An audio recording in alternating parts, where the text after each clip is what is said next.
Army, आपका स्वागत है मेरे YouTube channel BTS Korean army 111 इन भोजपुरी सॉन्ग। तो आज मैं नफ़रत से मोहब्बत तक पार्ट 3 एक्सप्लेन करूँगी। तो आइए स्टार्ट करते हैं। हमने पार्ट 2 में देखा था कि ते के सामने उसके सीक्रेट असिस्टेंट खड़ा होता है और वो उसे सब कुछ बता रहा होता है। ते के एक्सप्रेशन सुनते सुनते ही बहुत ख़तरनाक हो जाते हैं। अगर कोई ते को देखता तो उसे देख कर डर जाता क्योंकि उसकी नीली आंखें लाल हो गई थी।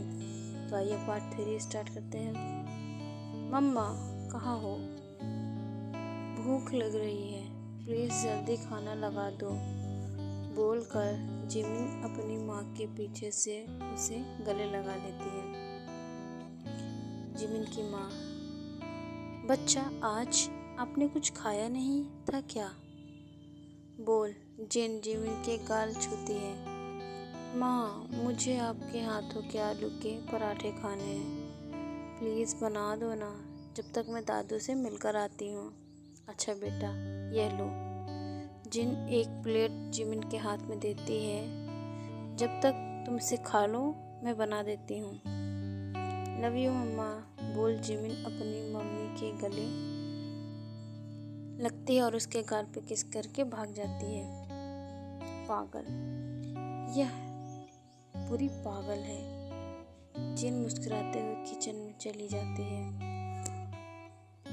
दूसरी तरफ सुन, यह घर की सफाई के बाद बाहर से कुछ सामान लाना है, तो ये ली लिस्ट लेकर आ जाना।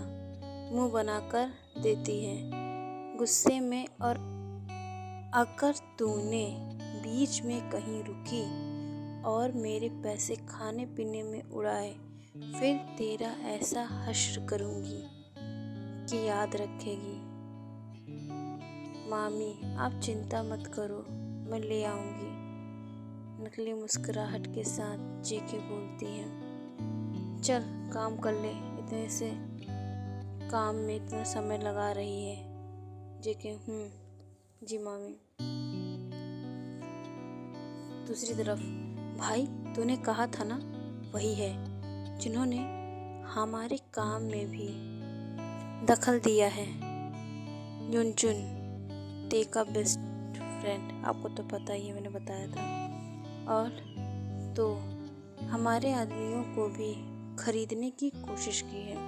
उन्होंने बहुत ही बुरा किया। अब उन्हें पता चलेगा कि किम तेहोन क्या चीज़ है। मिस्टर सोजियोन, तुमने सही नहीं किया है मुझसे पंगा लेकर। अब देखना क्या करता हूँ। युनचुन, मैं अभी साइड देखने जा रहा हूँ, तेने ठंडी आवाज़ में कहा। ठीक है, वैसे मैं भी चलूँगा, मुझे थोड़ा उधर साइड काम है, साथ चलते हैं। ते बिना युनचुन को देखे चलो। दोनों ते की मर्सिडीज से साइड पर चले जाते हैं। दादू, आप क्या कर रहे हैं? जिमिन पास्ता खाते हुए पूछी। कुछ नहीं बेटा, बस कुछ यादों से भरी फोटो देख रहा हूँ, दादू ने मुस्कुराते हुए कहा। मुझे भी दिखाइए ना फोटो में, मैं भी होंगी इसमें ना, जिमिन बिस्तर पर बैठते हुए बोली। हाँ बच्चे, आप, ते, आपके मामा मामी, चाचा चाची, आपके मम्मा पापा, आपका छोटा भाई किमजो और आपकी दादी। और यह, उन्होंने मुस्कुरा के कहा, मेरी शादी की भी फ़ोटो है जिमिन, मेरी हिटलर दादी की भी फ़ोटो है, दिखाइए। जिस करते हुए जिमिन एल्बम छीन कर देखने लगती है। दादू, इसमें तो आप बहुत हैंडसम लग रहे हैं।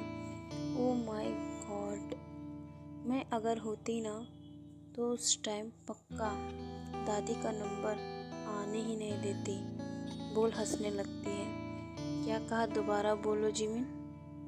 दोनों आवाज़ सुनकर हड़बड़ा जाते हैं। दोनों एक साथ देखते हैं तो सामने दादी हाथ बांधे घूर रही थी। दादा, दादी, मैं तो मजाक कर रही थी दादी, जिमिन हड़बड़ाती हुई बोली।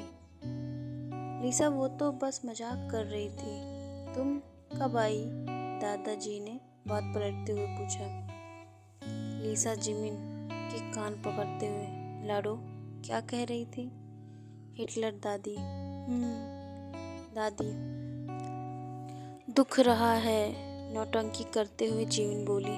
अच्छा, दादाजी से क्या कह रही थी?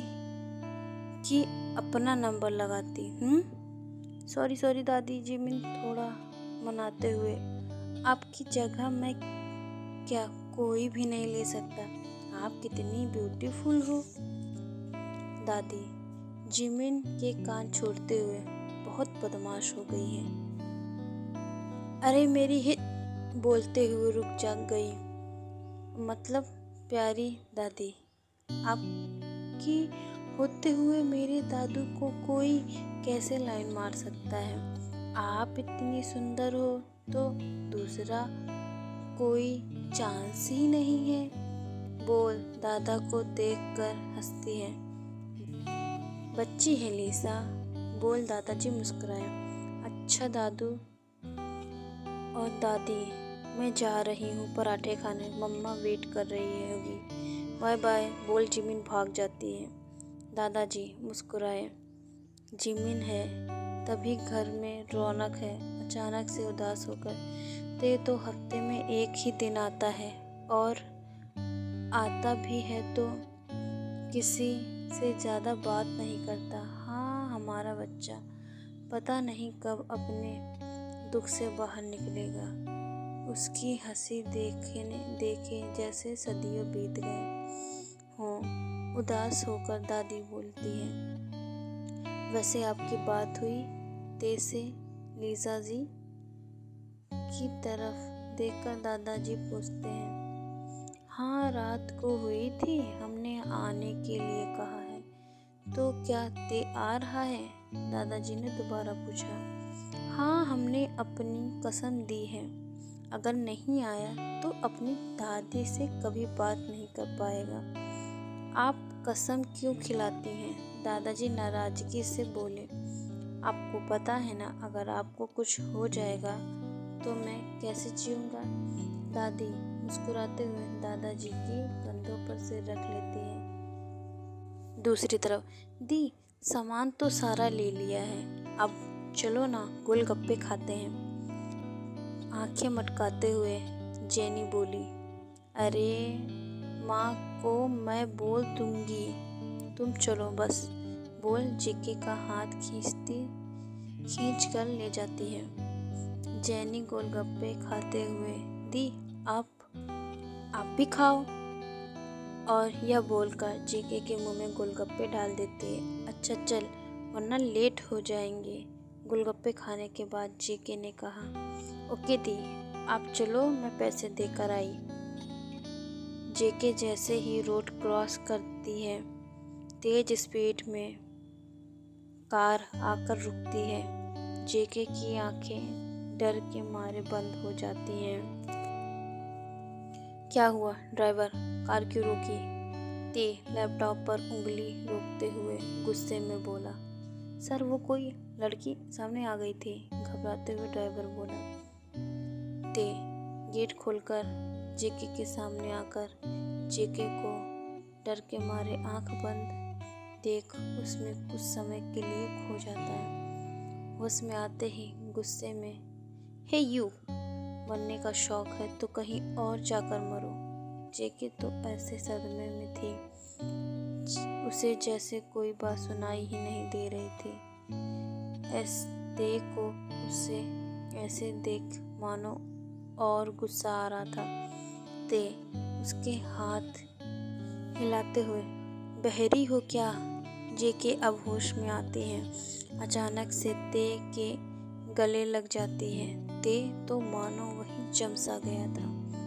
वैसे तो समझ में नहीं आ रहा था कि अब वो क्या करे और उसके साथ अभी क्या हुआ। ते किम कान में जैसे ही आवाज़ आती है तो ध्यान टूटता है। ते गुस्से में जेके को दूर झटक देता है जिससे जेके गिर जाती है। दी आप ठीक तो है ना? जैनी घबराते हुए जेके को उठाती है। जेके जैनी को कहती है, हाँ मैं ठीक हूँ। वो बस बिना देखे रोड क्रॉस कर रही थी तो बस कार के सामने आ गई थी। जेके ते की तरफ देखती है तो उसकी नीली आंखें समुद्र जैसी खूबसूरत थी जिसमें वो डूब ही गई थी। जैनी, चलो दी, आपको चोट लग गई है, घुटनों के पास देखो खून भी निकल रहा है। नहीं जैनी, मैं ठीक हूँ। ते की तरफ देखकर, आई एम सॉरी, वो गलती से मैं आ गई थी आपके कार के सामने। ते तो बस उसकी चोट को ही देख रहा था जो उसके धक्का देने से ही लगा था। ते कार से मोटी नोट की गड्डी निकालकर जेके के पास फेंक कर, बिना देखे अपने चोट का इलाज करा लेना और आइंदा से मेरे कार के सामने आना भी मत। तुम जैसी लड़कियों को मैं अच्छे से जानता हूँ। पहले अमीर लोगों के कार के सामने आओ, फिर उनसे पैसे लूटो, समझी? बात कर जाने लगता है। जेके की आंखों में आंसू एक कतरा बाहर आ जाता है जिसे वो छुपा लेती है। जैनी का मानो खून ही खौल उठता है। इसकी इतनी हिम्मत मेरी दीदी को बोले। जैसे ही जाने वाली होती है जेके रुक लेती है। जेके ते को पीछे से ही, आप शायद सभी को एक जैसा समझते हैं, पैसे के भूखे, पर हम ऐसे नहीं हैं। ते टेढ़ी मुस्कान देता है। आपके यह जो पैसे हैं इसको आप ज़रूरतमंद की मदद के काम में लगाएं तो आपको शायद दुआ मिलेगी जितनी आपने अपनी ज़िंदगी में दौलत भी ना कमाई होगी। इसलिए यह पैसे आप अपने पास ही रखो। आप उनकी मदद कर देना, मैं अपनी मदद खुद कर सकती हूँ। जेके ने कॉन्फिडेंस से कहा। ते गुस्से में अपनी नीली आंखों से, पछताओगी एक दिन। ते से जुबान लड़ाकर ते के सामने खड़े होने की औकात भी नहीं है तुम्हारी। इतना घमंड इंसानों में अच्छा नहीं होता। हर कोई एक जैसा नहीं होता। हर किसी को एक ही तराजू में मत तौलिए। ते गुस्से में कार में बैठकर चला जाता है। जैनी, चलो दी, पता नहीं क्या पागल इंसान है, घमंडी कहीं का। आपने रोका ना होता तो मैं से बताती कि मैं क्या हूँ। नहीं जैनी, जेके कुछ सोचते हुए बोली, उसके पीछे ऐसा होने का कोई कारण है। उसको ऐसा देखकर लग नहीं रहा था कि वो पहले से ही ऐसा है। अच्छा, अब आप उसकी साइड लेना बंद करो। आपको तो हर किसी की गलती लगती ही नहीं है। जेके मुस्कुराई कर, चल वरना आज घर के बाहर ही खाट लगानी पड़ेगी। दोनों घर के साइड चले जाते हैं। Okay army.